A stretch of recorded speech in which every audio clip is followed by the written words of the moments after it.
Recipe of the day, hot potatoes. Let's get started. In a vessel, add in 5 tablespoons of oil, 5 to 6 curry leaves, 4 to 5 chopped garlics, 1 teaspoon of cumin seeds and let it crackle. Then add in 1 tablespoon of dhaniya powder, 1 teaspoon of red chili powder, and for its proper color, add a pinch of red food coloring.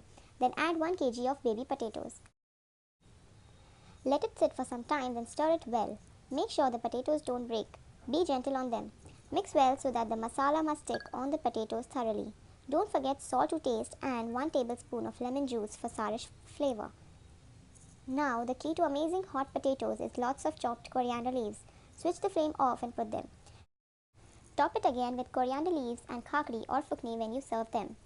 Please like, share and subscribe to Few Minutes to Us. Thank you.